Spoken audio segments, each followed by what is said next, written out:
दोस्तों, कई हजार वर्षों बाद 26 अगस्त 2024 को बहुत ही दुर्लभ और दिव्य संयोग बनने जा रहा है, क्योंकि इस दिन जन्माष्टमी के पावन पर्व के साथ साथ राजयोग, अमृत सिद्धि योग और साथ ही धन लक्ष्मी जैसे कई योग बन रहे हैं।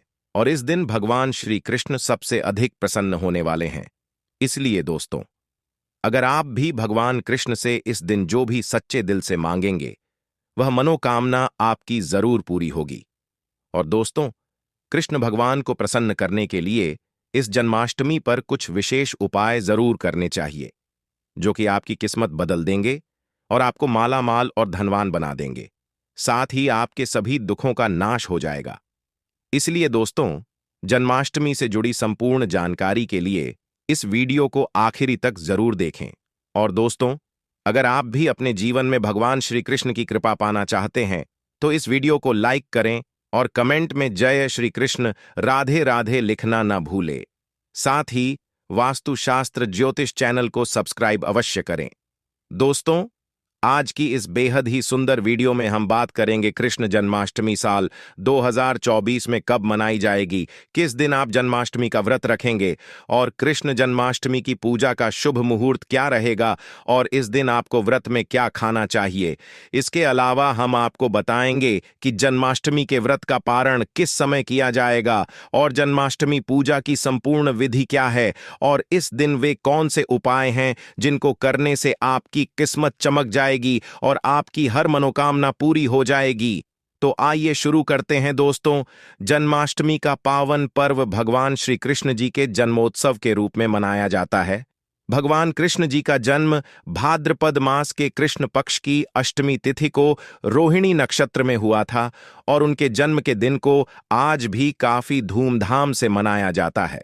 जन्माष्टमी के दिन भगवान कृष्ण की आधी रात यानी 12 बजे पूजा की जाती है और घंटे घड़ियाल बजाकर उनके जन्म की खुशियां बांटी जाती हैं। दोस्तों, जन्माष्टमी का पर्व मथुरा और वृंदावन में बहुत ही धूमधाम से मनाया जाता है। खासकर मंदिरों और घरों में लोग बाल गोपाल के जन्म उत्सव का आयोजन भी करते हैं और बाल गोपाल के लिए पालकी सजाते हैं। ऐसी मान्यता है कि भगवान विष्णु जी ने धर्म की स्थापना करने के लिए श्री कृष्ण जी के रूप में जन्म लिया था। इस दिन व्रत धारण कर श्री कृष्ण जी का स्मरण करने से अत्यंत ही फलदायी होता है। शास्त्रों में जन्माष्टमी के व्रत को व्रतों का राजा कहा गया है। दोस्तों, भविष्य पुराण में इस व्रत के संदर्भ में उल्लेख है कि जिस घर में यह व्रत किया जाता है वहां अकाल मृत्यु, गर्भपात, दुर्भाग्य तथा कलह नहीं होता। जो एक बार भी इस व्रत को करता है वह संसार के सभी सुखों को भोग कर विष्णु लोक में निवास करता है। दोस्तों, इस दिन लोग पूरा दिन व्रत उपवास रखते हैं और आपको बता दें कि जन्माष्टमी का व्रत अष्टमी तिथि से शुरू होता है और इस व्रत का पारण नवमी तिथि में ही करना चाहिए, तभी इस व्रत का पूरा फल प्राप्त होता है। इसलिए जो लोग इस व्रत को रखें उन्हें सप्तमी की रात में हल्का एवं सात्विक भोजन करना चाहिए, साथ ही ब्रह्मचर्य का पालन करना चाहिए। दोस्तों, जन्माष्टमी का व्रत कुछ लोग निर्जला भी रखते हैं, तो वहीं कुछ लोग फलाहार करके भी इस व्रत को करते हैं। दोस्तों, जन्माष्टमी के दिन प्रातःकाल जल्दी उठकर स्नानादि करके स्वच्छ वस्त्र धारण करें। इसके बाद पूर्व या उत्तर दिशा की ओर मुंह करके बैठ जाएं और अपने हाथ में थोड़ा सा जल पुष्प और अक्षत ले लें और जन्माष्टमी के व्रत का संकल्प करें। इसके बाद भगवान श्री कृष्ण जी की विधिवत पूजा करें। और दोस्तों, आपको बता दें कि भगवान श्री कृष्ण जी की पूजा निषिद्ध काल यानी आधी रात में करने की परंपरा रही है और कई घरों में रात 12 बजे भगवान कृष्ण जी का जन्म भी किया जाता है।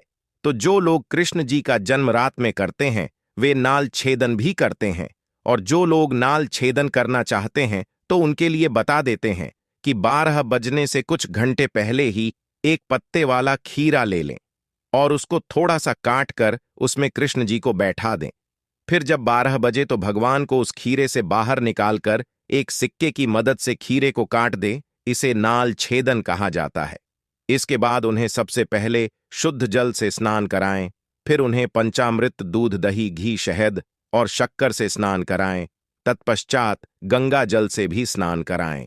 इसके बाद शुद्ध जल से स्नान कराने के बाद उन्हें साफ कपड़े से पोंछकर उन्हें नए और सुंदर चमकीले वस्त्र धारण कराए और उनका श्रृंगार करें। इसके बाद उन्हें झूले या सिंहासन में विराजमान करें। ध्यान रहे, इस दौरान आप कृष्ण नाम का जाप करते रहे या राधे राधे बोलते रहे या श्री कृष्ण जी के किसी भी मंत्र का जाप करते रहे। अब आप कृष्ण जी की विधिवत पूजा करें, उन्हें चंदन का तिलक लगाएं, फूल माला अर्पित करें और उन्हें भोग लगाएं। भोग में आप माखन मिश्री, पंचामृत नारियल से बनी मिठाई या धनिया की पंजीरी का भोग लगाएं। ध्यान रहे, उसमें तुलसी का पत्ता जरूर डालें। इसके बाद धूप दीप जलाकर भगवान श्री कृष्ण जी की आरती जरूर करें और कृष्ण जी को इस दिन झूला जरूर झुलाएं। दोस्तों, जन्माष्टमी की रात को लोग रात्रि जागरण करके भजन कीर्तन एवं शौहर आदि भी गाते हैं। इससे आपको शुभ फल की प्राप्ति होती है। आपको बता दें कि कुछ लोग रात्रि की पूजा के बाद ही अपने व्रत का पारण कर लेते हैं और कुछ लोग अगले दिन सूर्योदय के बाद अपने व्रत का पारण करते हैं। ध्यान रहे कि आप प्रसाद खाकर ही अपने व्रत का पारण करें।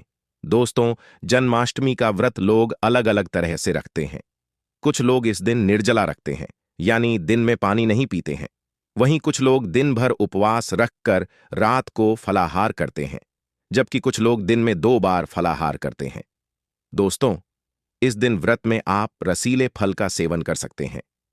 यह आपके शरीर में पानी की कमी नहीं होने देंगे। तरबूज, खरबूजा, ककड़ी जैसे अधिक पानी वाले फल ले सकते हैं। अमरूद, केला और सेब भी खा सकते हैं और आप दही की लस्सी व्रत की शुरुआत से पहले पी सकते हैं। लस्सी पीने से आपको ज्यादा प्यास नहीं लगेगी। दोस्तों, जन्माष्टमी पर रात को व्रत खोलते वक्त लोग कुटू के आटे के व्यंजन और साबूदाने की खिचड़ी खाते हैं। ये दोनों चीजें हल्की होती हैं और इससे पेट भी भर जाता है। पर यह ध्यान रखें कि व्रत तोड़ते वक्त आपको बहुत ज्यादा भारी खाना नहीं खाना चाहिए, इससे गैस बन सकती है। चलिए, अब जानते हैं कि साल 2024 में जन्माष्टमी का पर्व कब मनाया जाएगा।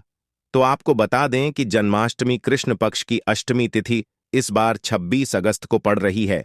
ऐसे में यह भाद्रपद माह के कृष्ण पक्ष की अष्टमी तिथि की शुरुआत 26 अगस्त की रात 3:39 पर होगी। 27 अगस्त रात 2:19 पर इसका समापन होगा। ऐसे में 26 अगस्त 2024 के दिन कृष्ण जन्माष्टमी का व्रत रखा जाएगा। दोस्तों, जन्माष्टमी के लिए इस बार शुभ मुहूर्त 46 मिनट का है, जो 12:02 से 12:48 तक रहेगा। ऐसे में इस दिन रोहिणी नक्षत्र का संयोग भी बन रहा है। ऐसे में इस दुर्लभ संयोग में जन्माष्टमी की पूजा करने से 3 जन्मों के पापों से मुक्ति मिलेगी। वहीं अगर किसी की आत्मा प्रेत योनि में भटक रही है तो उनके नाम से की गई पूजा उनकी आत्मा को मुक्ति प्रदान करेगी। इस दिन का व्रत निसंतान को भी संतान का सुख देने वाला होता है। ऐसे में इस बार जन्माष्टमी का व्रत करना ना भूलें। साथ ही जो इस व्रत को शुरू करना चाहते हैं तो इस बार उनके लिए यह सबसे अच्छा मौका है भगवान श्री कृष्ण की कृपा पाने का। ऐसे में वह भी इस बार व्रत को शुरू कर सकते हैं। तो दोस्तों, आइए अब जानते हैं जन्माष्टमी की व्रत कथा, जिसको पढ़ने या सुनने से व्यक्ति के सारे पाप धुल जाते हैं। दोस्तों, स्कंद पुराण के मुताबिक ययाति वंश के राजा उग्रसेन का राज चलता था। उग्रसेन का सबसे बड़ा पुत्र कंस था, जिसकी चचेरी बहन देवकी थी। कंस अपने ही पिता को जेल में डालकर स्वयं राज्य करने लगा। वहीं दूसरी ओर कश्यप ऋषिका राजा शूरसेन के पुत्र के रूप में यानी वासुदेव का जन्म हुआ। आगे चलकर वासुदेव का ब्याह देवकी से संपन्न हुआ। देवकी को विदा करने के दौरान एक आकाशवाणी होती है, हे कंस, तू आज जिस बहन को इतने प्यार से विदा कर रहा है, कल उसी का 8वां पुत्र तुम्हारे मौत का कारण बनेगा। ऐसा सुनते ही कंस देवकी को मारने के लिए हावी हो गया, पर सैनिकों और वासुदेव के वचन ने ऐसा होने से बचा लिया। वासुदेव सत्यवादी थे। इन्होंने कंस को वचन दिया कि वह अपना 8वां पुत्र सौंप देंगे। वासुदेव जी की बात मानते हुए कंस ने उन दोनों को बंदी बनाने का निर्णय लिया और उनके पास पहरेदार लगा दिए।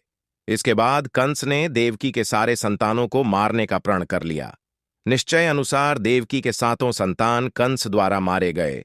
इसके बाद देवकी के 8वें पुत्र का जन्म हुआ। भाद्रपद माह के कृष्ण पक्ष की अष्टमी तिथि को रोहिणी नक्षत्र के दौरान मध्य रात्रि में भगवान श्री कृष्ण का जन्म हुआ था। बालक के जन्म लेते ही जेल की कोठरी प्रकाशमय हो गई। साथ ही एक आकाशवाणी सुनाई दी कि तुम बालक को गोकुल में रह रहे नंद बाबा के यहां छोड़ आओ, वहां एक कन्या का जन्म हुआ है, उसे तुम यहां ले आओ। ऐसा सुनते ही वासुदेव की हथकड़ियां खुल गईं। वे तुरंत एक टोकरी में श्री कृष्ण को सिर पर रखकर गोकुल की ओर निकल पड़े। रास्ते में यमुना नदी बाल कृष्ण के चरणों को स्पर्श करने के लिए उफान पर आ गई। फिर चरण स्पर्श करते ही वह पुनः शांत पड़ गई। इस प्रकार वासुदेव ने अपने पुत्र को यशोदा मैया के बगल में लेटाकर वहां से कन्या लेकर वापस कारागार लौट आए। जेल के दरवाजे अपने आप बंद हो गई। उनके हाथों में फिर से हथकड़ी लग गई। सारे पहरेदार भी उठ गए और कन्या के रोने की आवाजें आने लगी। सूचना मिलते ही कंस ने कारागार से कन्या को ले आया और उसे मारने की कोशिश की, लेकिन वह आकाश में उड़ गई और बोली, अरे मूर्ख, मुझे मारने से क्या होगा? तुझे मारने वाला अब पैदा हो चुका है। इसके बाद कंस ने कृष्ण का पता लगाकर उसे मारने का खूब प्रयास किया। कई दैत्य राक्षस भेजे, लेकिन कृष्ण को कोई मार ना सका। अंततः श्री कृष्ण ने कंस का वध किया और उग्रसेन को पुनः राजा बना दिया। इस प्रकार कृष्ण जन्माष्टमी की व्रत कथा पूरी हुई। ऐसी मान्यता है कि जन्माष्टमी के दिन कहानी को पढ़ने या सुनने से व्यक्ति के सारे पाप धुल जाते हैं, जीवन के हर समस्याओं का समाधान मिलता है, साथ ही भगवान का आशीर्वाद सदैव बना रहता है और आपके सभी दुखों का नाश हो जाएगा। सबसे पहला उपाय आपके अटके कार्यों में गति लाएगा। दोस्तों, कृष्ण जन्माष्टमी के दिन सुबह स्नान व ध्यान आदि करने के बाद घर के बाल गोपाल को नई पोशाक पहनाएं, भोग लगाएं और रोली चंदन से श्रृंगार करें। उसके बाद पास के राधा कृष्ण मंदिर में जाकर वैजयंती फूलों की माला अर्पित करें। अगर वैजयंती फूल ना मिले तो पीले फूलों की माला भी अर्पित कर सकते हैं। ऐसा करने से भगवान कृष्ण का आशीर्वाद मिलेगा और अटके कार्यों में गति आएगी। दूसरा उपाय, और इस उपाय से आपका भाग्य मजबूत होगा। दोस्तों, जन्माष्टमी के दिन बाल गोपाल को केसर, मेवा, मिश्री, साबूदाने या खीर, तुलसी डालकर भोग लगाएं, लेकिन ध्यान रखें कि खीर में चीनी की जगह मिश्री की डेली डालें। साथ ही सफेद मिठाई भी अर्पित करें। ऐसा करने से कान्हा की कृपा मिलती है और भाग्य भी मजबूत होता है। तीसरे उपाय से आपके घर में धन धान्य की कमी नहीं होगी। दोस्तों, सुख समृद्धि के लिए जन्माष्टमी के दिन बाल गोपाल को पूजा करते समय एक पान का पत्ता भी अर्पित करें। फिर पत्ते पर सिंदूर से श्री लिखें और फिर उसको पूजा करने के बाद जहां पैसा रखते हो वहां रख दें। ऐसा करने से घर में धन धान्य की कमी नहीं होती और धन संबंधित समस्या दूर होती है। इस उपाय से मिलेगा शुभ समाचार। दोस्तों, निसंतान दंपत्ति जन्माष्टमी के दिन गाय और उसके बछड़े की सेवा करें और आशीर्वाद लें। इसके साथ ही गाय और उसके बछड़े की मूर्ति भी लेकर आएं और बाल गोपाल के पास मूर्ति को रखकर उनकी भी पूजा करें। ऐसा करने से भगवान कृष्ण की कृपा से जल्द शुभ समाचार सुनने को मिलता है। इसके बाद गाय और बछड़े की मूर्ति को ईशान कोण में रखना आदर्श स्थान माना गया है। इस उपाय से आर्थिक तंगी होगी। दूर कर्ज की समस्या से परेशान हैं तो जन्माष्टमी के दिन दक्षिणावर्ती शंख से भगवान कृष्ण का अभिषेक करें। दक्षिणावर्ती शंख को लक्ष्मी का स्वरूप माना गया है और लक्ष्मी पूजा में इस शंख के बिना पूजा पूरी नहीं होती। ऐसा करने से आर्थिक तंगी दूर होती है और लक्ष्मी की प्राप्ति होती है। इस उपाय से व्यवसाय में होगी उन्नति। कृष्ण जन्माष्टमी के दिन सुबह शाम 11 बार तुलसी की परिक्रमा करें और घी का दीपक जलाएं। इसके बाद 108 बार ओम नमो भगवते वासुदेवाय मंत्र का जप करें। साथ ही कपूर जलाकर उस पर थोड़ी मिश्री डाल दें और कपूर और मिश्री का दान भी करें। ऐसा करने से नौकरी व व्यवसाय में उन्नति होती है। तो दोस्तों, ये थी जन्माष्टमी से जुड़ी सभी महत्वपूर्ण जानकारियां और उपाय आपको इस बार जरूर करना चाहिए।